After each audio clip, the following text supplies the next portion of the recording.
नमस्कार, दिन भर की बड़ी खबरों में आपका स्वागत है। मैं हूं आपके साथ सुरभि राजपूत।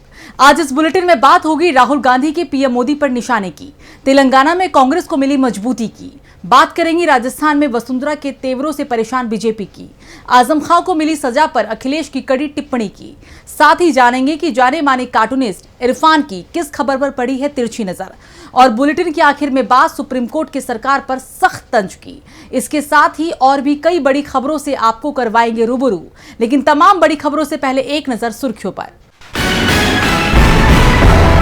छत्तीसगढ़ के लिए कांग्रेस उम्मीदवारों की दूसरी सूची जारी, 53 उम्मीदवारों के नाम घोषित। 30 सीटों पर कांग्रेस पहले से ही कर चुकी है उम्मीदवारों का ऐलान।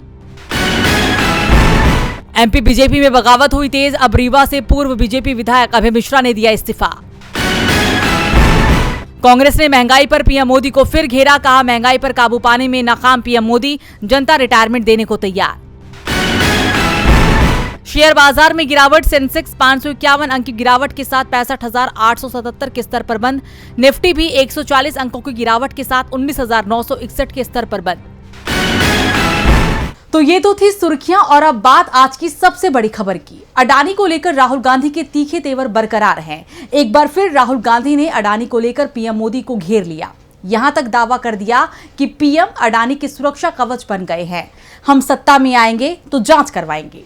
तो अब किस मामले में राहुल ने उठाए अडानी और पीएम मोदी पर सवाल, देखिए ये रिपोर्ट। राहुल गांधी अभी तक सवाल कर रही थी कि अडानी के पास आया 20,000 करोड़ किसका है, लेकिन अब उन्हें इस रकम में संशोधन करना पड़ा है, क्योंकि अब 20,000 करोड़ 32,000 करोड़ में बदल चुके हैं। 12,000 करोड़ रुपए अब कोयले के जुड़ गए हैं। कांग्रेस नेता ने एक बार फिर अडानी का मामला उठाते हुए कहा कि उन्होंने 32,000 करोड़ रुपए का घोटाला किया है। अडानी की वजह से ही बिजली महंगी मिलती है। उन्होंने जनता की जेब से पैसे लूटे हैं। राहुल ने मोदी सरकार से सवाल करते हुए कहा कि अडानी में ऐसा क्या है जो सरकार उसकी जांच नहीं कराती है। उन्हें जो चाहिए होता है वो मिल जाता है। उनके पीछे किसकी शक्ति है? राहुल ने सवाल किया कि अडानी इंडोनेशिया में कोयला खरीदते हैं और उसका हिंदुस्तान में रेट डबल हो जाता है। वो कोयले की कीमत को गलत दिखाते हैं, जिसके चलते देश की गरीब जनता को महंगी बिजली मिलती है। राहुल ने कहा कि लोग जैसे ही बिजली का स्विच ऑन करते हैं, अडानी की जेब में पैसा जाता है। अडानी की रक्षा भारत के पीएम कर रहे हैं। दुनिया के बाकी देशों में जांच हो रही है, लेकिन भारत में अडानी को ब्लैंक चेक दिया हुआ है। वो जो मर्जी चाहे कर सकते हैं। लोग 32,000 करोड़ का आंकड़ा याद रखें। राहुल ने कहा कर्नाटक में कांग्रेस सरकार ने बिजली सब्सिडी दी है, मध्य प्रदेश में भी देनी जा रही है। आपका बिजली का बिल जो बढ़ रहा है उसका पैसा सीधे आपकी जेब से अडानी की जेब में जा रहा है। इस तरह से अडानी जी ने करीब 12,000 करोड़ रुपए सीधे हिंदुस्तान के नागरिकों की जेब से निकाला है। राहुल ने इस दौरान सेबी की जांच पर भी सवाल उठा दिए। उन्होंने कहा कि सेबी अडानी मामले में जांच कर रही थी, लेकिन उसने सरकार से कहा कि हमें डॉक्यूमेंट्स नहीं मिल रहे हैं। अजीब बात है, फाइनेंशियल टाइम्स के पास प्रूफ है, लेकिन जांच एजेंसी के पास नहीं। सेबी की जांच से साफ है कि बड़े पद पर बैठे लोगों से ही कहीं ना कहीं संरक्षण मिला है। राहुल गांधी पीएम मोदी की लगातार घेराबंदी कर रही हैं, सच्चाई देश के सामने ला रही हैं, तो इसका फायदा कांग्रेस को पूरे देश में मिलते हुए भी दिख रहा है। आज कांग्रेस में तेलंगाना की सत्ताधारी बीआरएस के कई दिग्गज नेता शामिल हुए। विधानसभा चुनावों के दौरान कांग्रेस के बढ़ते कुनबे ने बीआरएस के साथ ही बीजेपी में भी खलबली मचा दी है। तेलंगाना में चुनाव की तारीख की घोषणा होने के बाद से ही सियासी तापमान चढ़ा हुआ है। केसीआर अपनी सत्ता बचाने के लिए एड़ी चोटी का जोर लगा रहे हैं, लेकिन कांग्रेस बीआरएस की वापसी के सारे दरवाजे बंद करने में जुटी हुई है। बीआरएस पहले से ही कांग्रेस के चलते परेशानी में दिखाई दे रही है, और उसकी इस परेशानी को पार्टी की बगावत ने बढ़ा दिया है। इसी बीच एक बार फिर से बीआरएस को बड़ा झटका लगा है। मेडचल से बीआरएस के पूर्व विधायक मालीपेड्डी सुधीर रेड्डी गारू और जिला परिषद के अध्यक्ष शरद चंद्र रेड्डी गारू के साथ पार्षद निहारिका गारू, पूर्व सरपंच और कई नेता रेवंत रेड्डी के नेतृत्व में कांग्रेस में शामिल हो गए। इस दौरान हजारों की तादाद में उमड़ी भीड़ ने कांग्रेस के बढ़ते जनाधार का एहसास कराया। कहा यह भी जा सकता है कि इस बार बीआरएस चीफ और तेलंगाना के सीएम के चंद्रशेखर राव के लिए हालत बेहद मुश्किल दिखाई दे रही है। और अब बीआरएस के नेताओं को भी इस बात का एहसास हो गया है, उनकी पार्टी गलत राह पर चल रही है, जिस कारण से बीआरएस में बगावत भी हो रही है और नेता कांग्रेस का दामन थाम रहे हैं। कांग्रेस मजबूत होती दिखाई दे रही है, तो इसके उलट बीजेपी में गुटबाजी में उलझकर कमजोर होती ही दिख रही है। और सबसे ज्यादा गुटबाजी अगर कहीं दिख रही है तो वो है राजस्थान बीजेपी में। पार्टी में यहां पर बगावत की स्थिति है और इसे संभालने के लिए पार्टी अध्यक्ष जेपी नड्डा खुद राजस्थान पहुंच गए हैं, लेकिन संकेत मिल रहे हैं कि नड्डा सफल नहीं हो पाएंगे। राजस्थान में बीजेपी ने 41 उम्मीदवारों की पहली सूची जारी की, जिसके बाद पार्टी में बड़ी बगावत हो गई।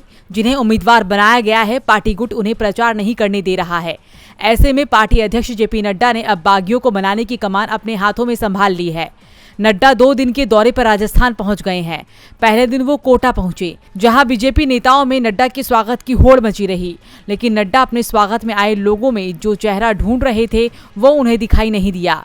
जी हाँ, नड्डा के कार्यक्रम में वसुंधरा राजे सिंधिया ने दूरी बना ली, लेकिन जिस तरह से पार्टी के कार्यक्रमों से राजे ने दूरी बनाई है, उसके बाद साफ हो गया है कि बीजेपी के लिए राजस्थान चुनाव बेहद मुश्किल हो चुका है। वैसे बीजेपी के लिए राहत की बात इतनी जरूर है कि पार्टी अध्यक्ष के कार्यक्रम में झालावाड़ के सांसद दुष्यंत सिंधिया जरूर पहुंचे, लेकिन दुष्यंत के चेहरे के रंग बता रहे थे कि राज्य में बीजेपी की स्थिति अच्छी नहीं है। राजस्थान में बीजेपी मुसीबत में है, तो यूपी में समाजवादी पार्टी के बड़े नेता मोहम्मद आजम खां की मुसीबत बढ़ गई है।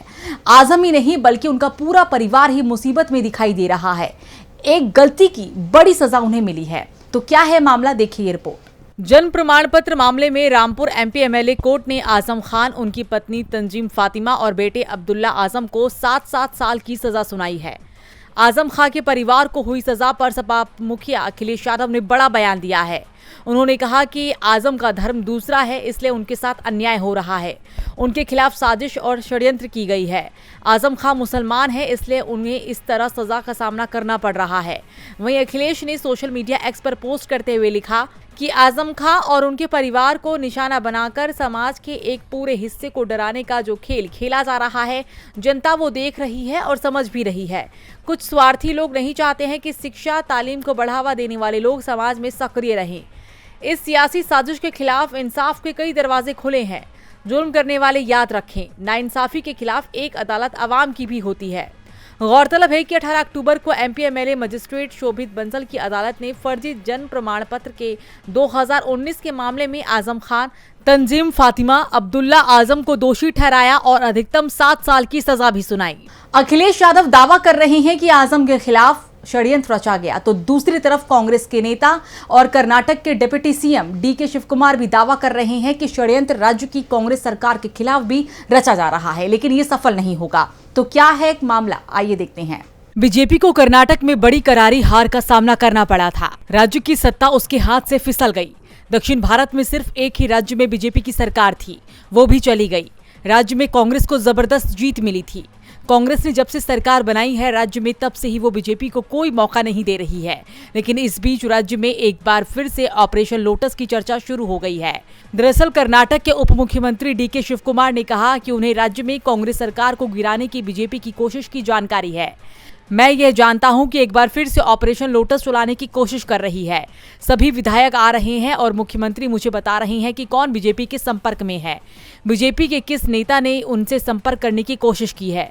वे हमें ये भी बता रही हैं उन्हें क्या पेशकश की जा रही है।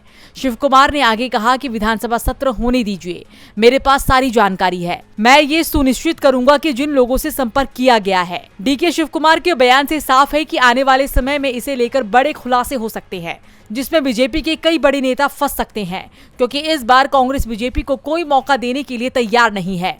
क्या सच में बीजेपी साजिश रच रही है? जो भी कुछ होगा वो जल्दी ही सबके सामने आ जाएगा।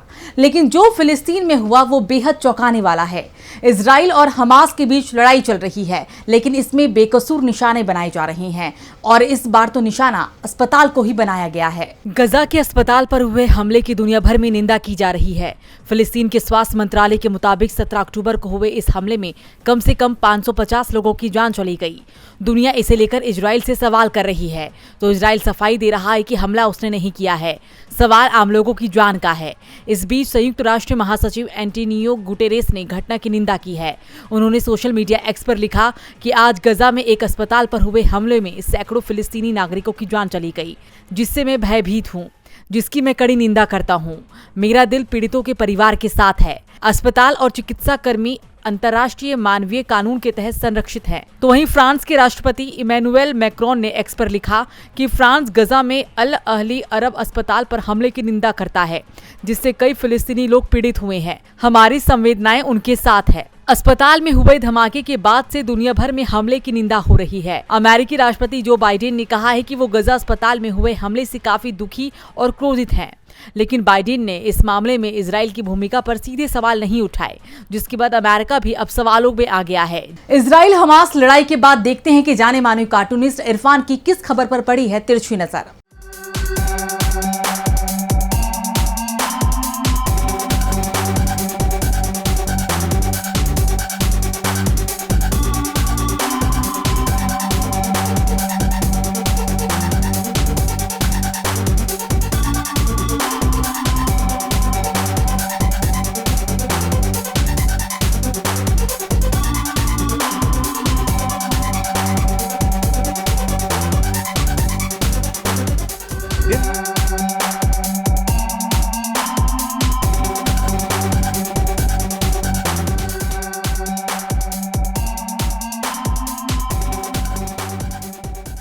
चंद्रयान 3 जो जागेगा या नहीं, लेकिन स्कूल के कोर्स की किताबों में पढ़ाया जाएगा।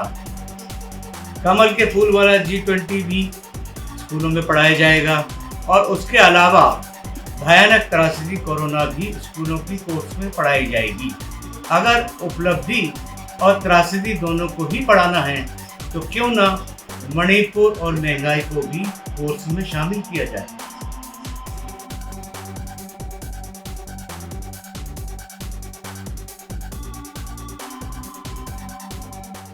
तो बहुत बहुत शुक्रिया इरफान जी। और बुलेटिन के आखिर में बात अब सुप्रीम कोर्ट की।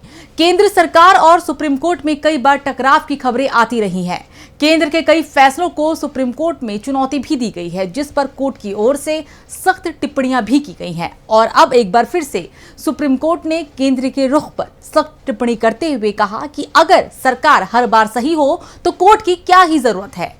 देश में लोकतंत्र की मजबूती के लिए न्यायपालिका और कार्यपालिका दोनों बेहद अहम भूमिका अदा करती हैं, लेकिन कई ऐसे मुद्दे होते हैं जिस पर ये दोनों ही आमने सामने होते हैं। अक्सर ऐसा देखा गया है कि कई बार जब अदालत कोई फैसला सुनाती है तो सरकार उन पर नाराजगी जताती है, वहीं दूसरी ओर केंद्र के रुख पर कोर्ट भी खफा होता है। एक मामले की सुनवाई के दौरान चीफ जस्टिस DY चंद्रचूड़ ने कहा कि लोकतंत्र को सिर्फ चुनावी चश्मे से नहीं देखा जा सकता। यदि संसद और सरकार की ओर से लिए गए सारे फैसले लोकतांत्रिक ही हो तो फिर अदालतों की तो जरूरत ही नहीं रह जाएगी। दरअसल केस की सुनवाई के दौरान केंद्र सरकार के वकील ने कहा था कि अदालतें LGBT कपल्स के अधिकारों पर फैसला नहीं दे सकती, ऐसा करना अलोकतांत्रिक होगा। इसी के जवाब में चीफ जस्टिस ने ये बात कही। मुख्य न्यायाधीश ने अपने फैसले में कहा कि यदि चुनी हुई सरकार के सभी फैसले पूरी तरह से लोकतांत्रिक ही हों और मूल्य अधिकारों के उद्देश्य को पूरा करते हों तो फिर अदालतों की क्या जरूरत है, जिनका काम ही कानून की व्याख्या करना है। अदालत का तो काम ही यही है कि जब सरकार संवैधानिक मसलों पर गलती करे तो उसके फैसलों की समीक्षा करे। उन्होंने कहा कि हमारे संविधान में ही ऐसे लोकतंत्र की बात की गई है जिसमें सभी की जरूरत है। उन्होंने कहा कि हमारा संविधान ये नहीं कहता है कि संवैधानिक लोकतंत्र का अर्थ सिर्फ चुनावी डेमोक्रेसी है। दूसरे संस्थानों की भी अपनी भूमिका है और वे सरकार के फैसलों की समीक्षा कर सकते हैं। संविधान में लोकतंत्र की कोई संकीर्ण परिभाषा तय नहीं की गई है। उन्होंने कहा कि लोकतंत्र को लेकर आपकी परिभाषा ठीक नहीं है और ये संकीर्ण मानसिकता है।